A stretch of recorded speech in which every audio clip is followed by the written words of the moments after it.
Hello and welcome to the fourth episode of the Peace series. And today I'm here with Anthony Davis. Hi, Anthony. Hi, Seb.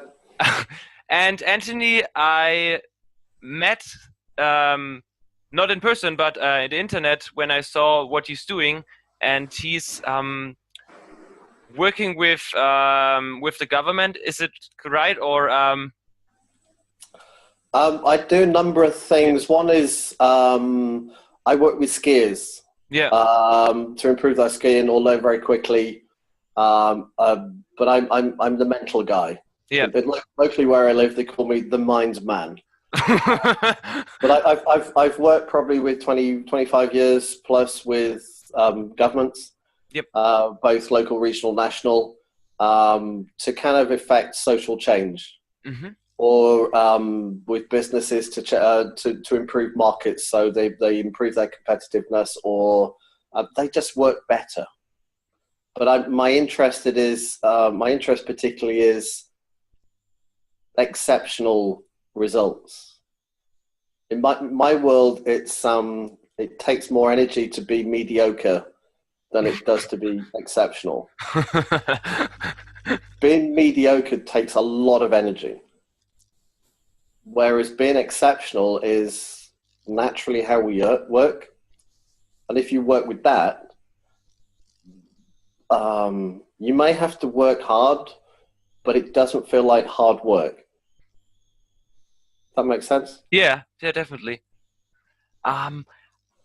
First, I got to know you because of an ebook I read of you, and it was about skiing, and I was really fascinated. So I thought today's topic, a bit provocative, is why world peace is as easy as skiing. And you go. It's kind of there's some fun and there's some serious stuff, because my interest is what's the simplest way to do something. We seem to get really good at complicating things. I have a background in ecology. I was the first landscape ecologist in the UK practicing landscape ecology. I used to design with nature. And if with nature there's a kind of force, and if you work with that, you can get exceptional results. So I redesign forests that a forester had designed, and then the conservation people, the forest people, the landscape people would go, wow, this is great. This means it's more productive for all of us and ticks all the boxes, but actually requires less resources to look after, to plant, to manage. Oh, okay. Or if a pipeline went through, because it was northeast Scotland, reduce the cost of putting a pipeline through by about 80%. By working with nature. Mm-hmm. I was involved in it. You would never see my work. that was a good sign for me. You would never notice my work, or never notice this development had taken place. This road had been moved, or this reservoir had been built. It would look like within 6-12 months it had always been there. Yeah. If you kind of work with that, how natural systems work, and people are natural systems, you get phenomenal results. If you work against it, it's a long, hard, uphill, upstream battle. And I think where people fall foul is that they try and outwit the system, a system that's taken 13.8 billion years to get incredibly efficient, which somebody who is 30, 40, 50 years old is trying to outwit that efficiency, which is designed to work exquisitely. You know, our entire biological systems work perfectly without us interfering. As soon as we start to interfere it, by trying to second guess it, that's where we get into trouble. So with something like skiing,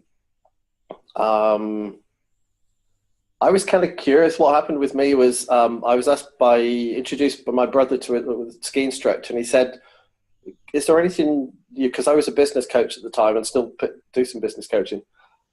And he said, your stuff in business coaching, would it apply to skiing? I said, I don't know, but let's have a play with it. So he would give me a problem of working with a child or an adult or whatever, and I'd make a suggestion, and then we meet up the next week, and I said, how did you get on? I said, wow, it's great. Have you got any more of that stuff?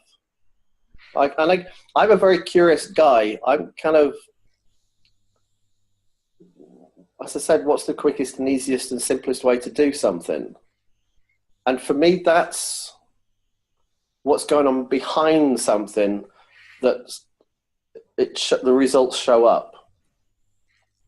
So for something like skiing, it's a bit like business. Technically, well, truly, there isn't an off-the-shelf way of skiing. There is only the way that works for you. Whilst it looks like the decent skiers actually ski the same, there's a video on YouTube which actually displays all the ski schools and ski techniques around the world, and you will see very, very quite different ways of skiing.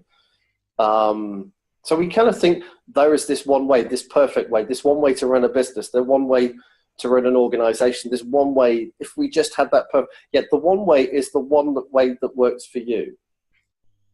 So it's weird because in snowboarding, I have a model of snowboarding, and I've been modeled as a snowboarder, that I can teach somebody to snowboard in about 10 to 15 minutes in a pub.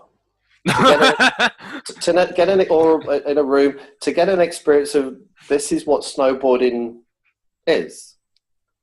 And I don't teach on the slopes. That's not my interest, but I will go and help friends out and things like that. But I don't teach on the slopes. My interest is getting people in the right frame of mind. So when they go out when they work with a ski instructor or a snowboard instructor, they can pick it up really quickly. Yeah. They can take what the instructor's saying and kind of go in the direction where the instructor's pointed them to discover within themselves. That's where you pick it up really quickly. So with snowboarding, my oldest, it's my ex-girlfriend's mother who was in her 70s. I taught her to snowboard. And she had arthritis. She's got very bad arthritis. So it wasn't traditionally in snowboarding, it involves a lot of falling over. Mm-hmm. But there's a design flaw in the model of snowboarding that creates falling over. So how snowboarding is traditionally taught encourages people to fall over. It looks like it's a good idea. But what happens is the byproduct of this great idea, helping people to learn a snowboard, the byproduct of that is they fall over a lot. So people think, oh, I won't snowboard because you fall over a lot. Yeah, it's a byproduct of a misunderstanding of a system. It's like we want to solve this problem, but the side effect is people fall over in snowboarding a lot and they hurt themselves. But it looks like we solve this problem, but we're actually causing a problem. And in my world, that's not what's going on. If you've got good and bad results, that's not what's going on. There is something going on behind that would take care of that, so it doesn't happen. And it's the same with skiing. With the progressive model of skiing, there are things that are done which are well-meaning, like teaching somebody to snowplow. Mm-hmm. But it causes problems later on in life in terms of progression, because people grab hold of something which is great works at walking pace. It's a bit like teaching somebody to drive using the handbrake of the car. The first thing you do, rather than going in front of you, there is the steering wheel. But having taught somebody the handbrake of the car, you then have to progress from the handbrake of the car to the steering wheel. But as soon as somebody moves, they'll go, I put the handbrake on. No. But having taught somebody the handbrake, at some point they actually have to let go and trust the steering wheel. The steering wheel and the foot brake work way much better. But having taught somebody from the handbrake, It's very difficult for them to let go. And the quit rate in the quit rate in skiing is 82%. Wow. Four out of five people who take up skiing for health, fitness, socializing, learning a new sport, getting away from it all, being in the mountains, beautiful environment, they quit. Why do you think they quit? Okay, the research suggests, and again, this is kind of a misdirection. The research suggests that people, the reason why they say that they quit is because they don't progress above what's called a low intermediate level. So if you had a beginner, intermediate, advanced, they never progress the bottom end of intermediate. They get stuck, which, given the teaching methodologies, that would be a given. But that's not it. If it was that, that would mean everybody who achieved low intermediate level would quit. Yeah. So it can't be the low intermediate level because that's what it looks like. So there's something else going on behind all of that. And my take is, well, if you go back to the reasons why they took it up in the first place, it was to have fun. If you lose the fun, it's very difficult to learn. Yeah. If you're not in your right frame of mind, it's difficult to learn. I've got friends who are low intermediate level skiers, and I'll ski with them because they're great fun. They love it. And they're not bothered about progressing or anything. And as a byproduct of not bothering to progress, they will ski better. But the industry thinks, it's because people aren't progressing. So we'll put our attention to people to progress. No. Actually, it's people are not having fun anymore. Mm. When something works both ways, it's not that.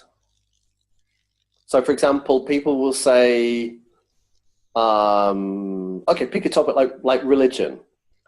Okay, religion creates wars, but religion creates peace. You can get people who are doing some great stuff, they say religion, and some people who will take it to extreme levels, and that's in the okay, so that means it's not the religion.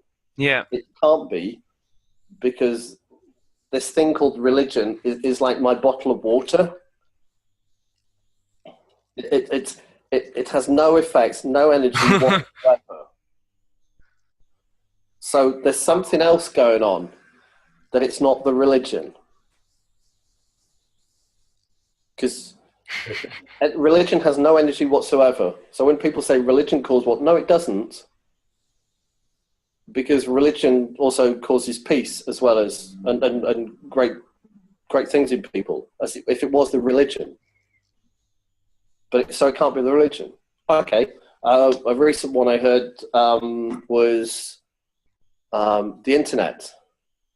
Okay. The internet it causes all manner of problems for people, the internet. And I go, well, hang on a minute. I know the internet is a really great way, like you and I met up through the internet, through Facebook, and connected. Well, that's a really great way. Okay, so it can't be the internet then, because it can't work both ways. If that's the true cause, then it can't work both ways. When something is true, it can only work one way. It can't work both ways. So it's like, what's going on behind of that? Wow. What I see is that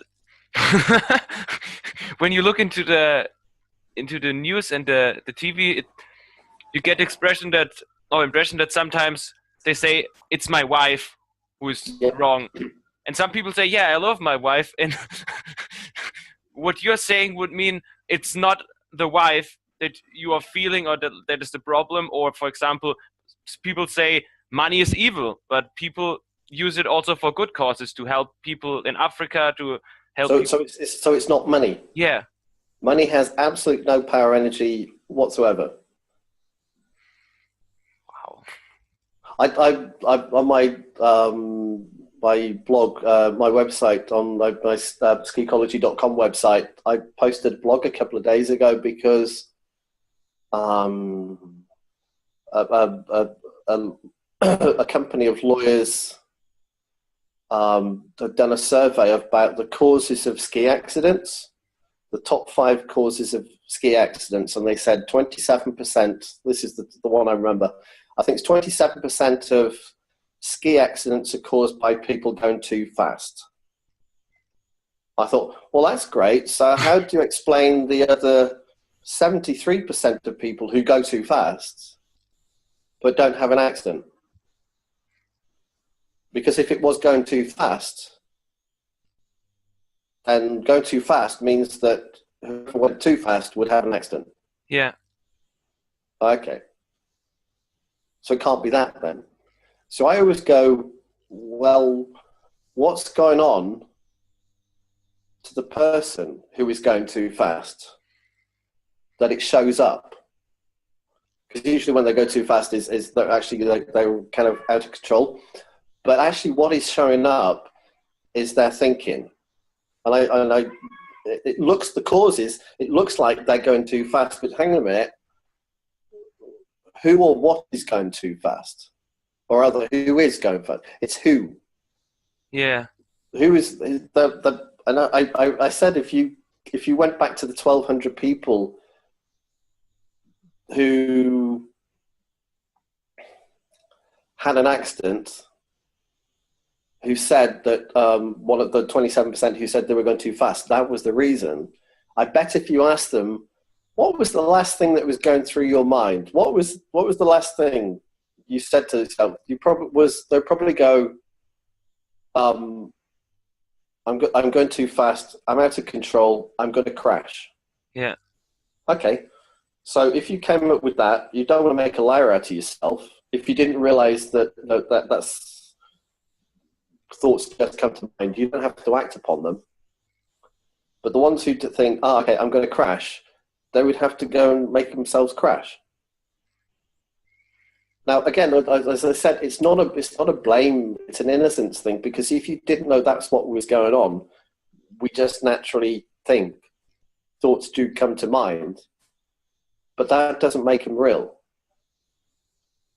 As the other 73% people who went too fast, they probably thought like going too fast, and then went something. They let go of it. A new thought replaces it, and something they just slow back down again and regain control, and they're fine. Wow. What came to my mind was an example when I was playing tennis last week, and normally I had in my mind that my backhand is not so good. Like I'm playing just for a few months, that my backhand is not good, and that my serve is not good. Mm. And what showed up was that my backhand was shitty oftentimes, and my serving went into the net. And at one point I realized that, yeah, maybe it is like this, but I don't have to feel bad about it.